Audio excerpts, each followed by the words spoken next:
I said, but if you are real, I need your help because I don't like me. I don't like myself. Hi, this is Marianne van Poortvliet. I love to create and I love to discover more about God. I'm here with Angela Lewis about why she believes God exists today. Hi, Angela. Welcome. Thank you for having me. Angela, you believe God exists today. Can you tell me something about it? I believe God exists today because I encountered the Lord when I was 20 years old.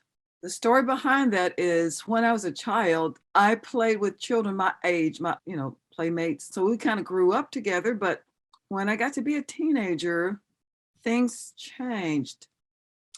I believe I stayed the same as far as my personality and what I believe, but I believe some of my friends changed. And they would start saying certain things, negative things about me to me, that caused me to have uh, sort of like an inferiority complex or low self-esteem. And it's like, I had this thought, it's like, they were friends with me. Why are they acting this way now? I realized that it was probably because of my upbringing. I was raised in a Christian home, and our parents wanted us to behave a certain way, so we did. When you get to be a teenager, you get exposed to some new ideas and ways of thinking that I believe a lot of teenagers get caught up in, trying to find themselves. But I was really shy anyway at that time. So I kind of stayed the same as far as my personality and what I believed. But later on, when I was in junior high, I got a lot of negative remark and comments from some of the people that I grew up and knew as a child. That really hurt my feelings, to be honest. So from there on, I just had this feeling of, I don't know who to trust. Mm-hmm. I don't know who to trust because I thought I was their friend. Yes.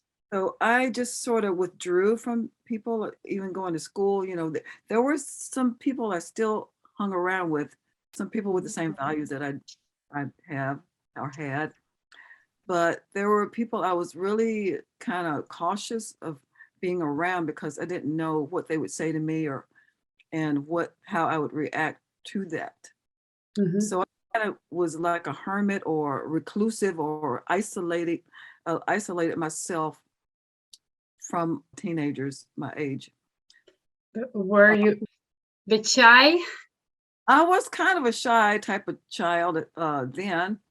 Um, Even if it was a new child or kid that I could play with, I was really kind of shy. They would be the aggressor as far as, but they would probably uh, communicate with me first, and then I would feel more comfortable after they approached me.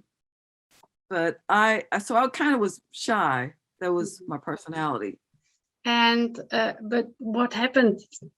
So what happened after that?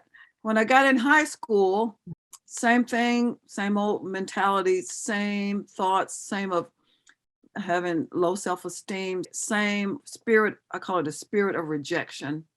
But when I got to be a senior in high school, I knew I had creative talents and abilities, and I decided that I wanted to be an interior designer. So I knew in order to go to college, I was going to have to break out of my mold.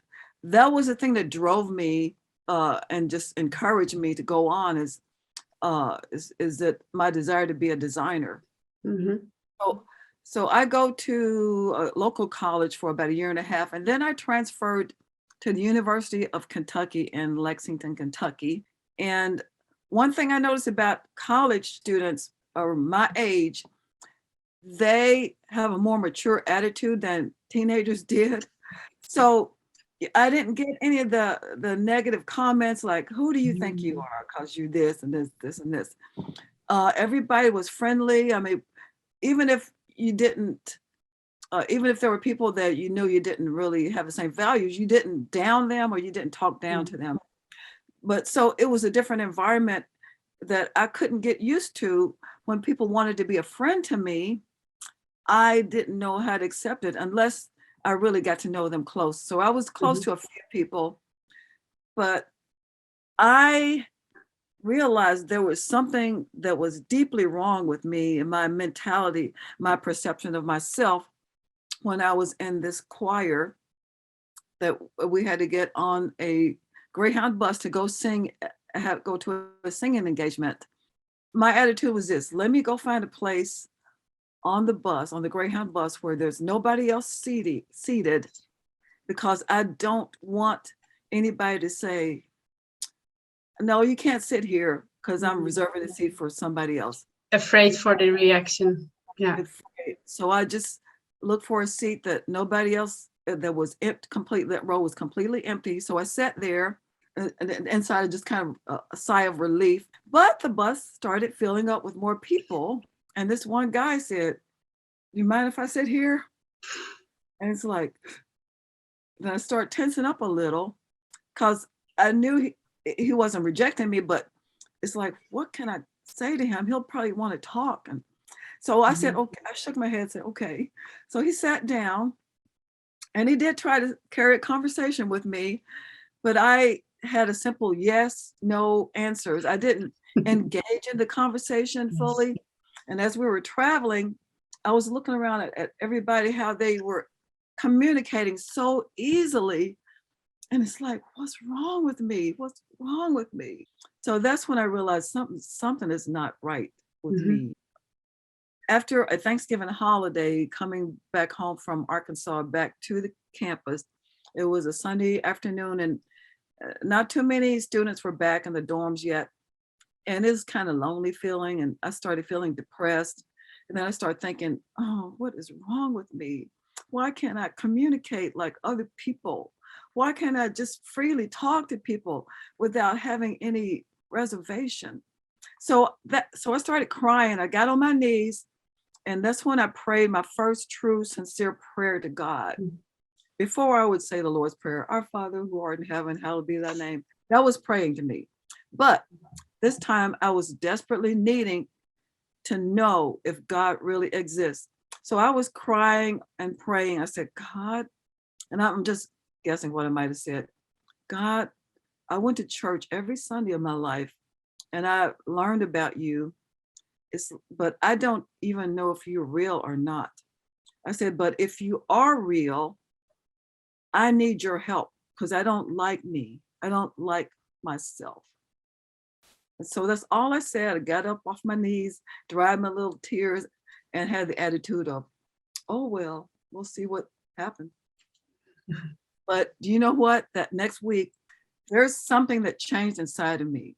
When I was a teenager in high school, I consoled myself by overeating. And that was a way of consoling myself. I didn't even tell my parents that this was, Emotional yes. eating. And Yeah. but anyway, so I had gained a lot of weight because that was my comfort, is food. And then my Mhm. family liked to eat. We all like to eat together. So, but I had gained a lot of weight. So this is why I'm telling you this, that I was probably like 60 pounds overweight as a 19-year-old student. But anyway, so after praying that prayer that week, I heard this voice or whatever mind, I thought it was my mind, my mentality, say, okay, this is the diet you need to get on. Okay, Monday, Wednesday, Friday, you can have breakfast and dinner. Tuesday and Thursday, you can have lunch and dinner. Don't eat any desserts. Don't drink any soda pop. Drink milk twice a week. Have bread sporadically, maybe twice a week. Try to stay away from breads and starchy foods. If you want something sweet, eat a banana or an apple, but no sugar. Yes. And it's like it was spelled out. And it's like, wow, where did that come from? So I did that. I followed that. I started losing weight probably within 3 months. People started noticing a difference. And they would say things like, wow, I'm changing. The second thing I decided to do was join a sorority. And if you know anything about sororities, especially Black sororities, they like to do what they call stepping or step shows where they do little dances and like a performance. I would have been too shy to do that. So, but I joined this sorority and I was part of this group. And we did stepping, we did dancing, we did public things. And the third thing I decided to do was there was a new drama group on campus. So I said, I think I'll join the drama group. Now, all three of these things were things I never was able to do. I never was able to stay on a diet before in my life. I never would have joined an organization where I'm going to be displayed in public doing something like some kind of dance or a performance. I never would have joined a drama group because I was shy, introverted, and afraid. So that happened in a period of, I'm going to say about 9 months. It was after Thanksgiving and the summer came. Then college was out, but I stayed in summer school for the summer months, June, July, and August. But one of my new sorority sisters called me and said, she had a car too. She said, I'm going to go to church tomorrow. Do you want to go with me? I said, well, sure. It's been a while since I've been to church. So I go to church with her this Sunday. And we sit in the balcony because it was filled up. And I heard this voice say, I don't know where this voice was. This voice said, remember that prayer you prayed? And my mind went back to that prayer I prayed on my knees when I was crying and asking the Lord to show himself. And so it's like, yeah, I remember that. And this voice said, well, I helped you do that first thing you did, the diet thing. I help you do that second thing you did, and I help you do the third thing you did. And then the light bulb came on. It's like, God is real. It was God that helped me do those three things. I never would have ever done that or been able to do that. So I make my way down when they ask people they want to be saved, they want prayer. Like, I've got to go down there. I've got to go down there. And this other voice said, what are you going to say? You don't even know what you're going to say when you go down there. And I said, but I don't care, but I just know I'm talking to this voice in my head. I don't care. I just know I got to go down there. I don't know what I'm going to say, but I know that God is real. So I go down there and sit in the chair until they're ready for me to talk. And I don't even remember what I said. I might have said something like, I prayed to the Lord and he answered my prayer and I want Jesus, something like that. And after I said that, I walked back to my seat and it's like, wow, there's something different about me. I feel different inside. And that's really what's called the born again experience or having a spiritual rebirth. But I didn't know that because I didn't read the word back in those days. I was 19 or 20 at that age. That's where it began. That's beautiful. That voice. Can you tell me something more about that voice? Well, the voice, it wasn't like it was an audible voice. And it was like, it wasn't anybody behind me whispering, but it was like it was inside, but I knew it wasn't me. It wasn't. So I feel like it was the voice of God. God is a spirit. So, I think it was the spirit of God revealing himself. I had to say publicly that I received Jesus as my savior, or I believe God is real. I know God is real. And I can't answer that for sure, but I just know that was the voice of God talking to me, reminding me. And it wasn't like somebody I heard talking, but it was something I heard inside my conscious, I don't know, whatever it was. Something different than your own thought process. Yeah. Because it came out of nowhere. It's not like I was thinking about that. It's like this voice came all of a sudden and said, remember that prayer you prayed? And then do that, and that. And I knew at that point, it's like, God, that's God. That's God. Yeah. That's my prayer. I said, if you are real, I need your help. Yes. So that was his way of saying, I helped you. Now what I'm going to do. Cool. Yeah. Okay. And What would you say to people who have never experienced anything of God, or have the feeling they have never experienced God? What would you advise them? I would advise them, if they really, really and truly want to know whether God is real, all you need to do is challenge God to show himself. Will the real God please stand up? No, because I sincerely was seeking, it's different to know about God than to know God, to have his spirit inside you and you can feel his presence. That's what it's about. It's about a relationship with God where the Holy Spirit comes inside of you and becomes a part of you and you can feel his presence. And so that's what it's all about, relationship with God. So those that seek him shall find them when they search for him with all of their hearts. Mm-hmm. That's in the Bible. Beautiful.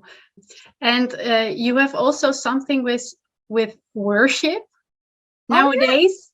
Could you Yes. tell me something about it? Yes. I went through a time of trauma in my life, and the Lord got me through the trauma and healed me up from the brokenness of the trauma by worship, by praise and worship.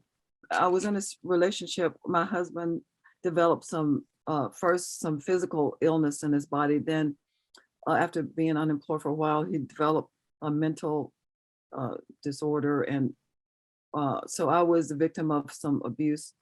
And it really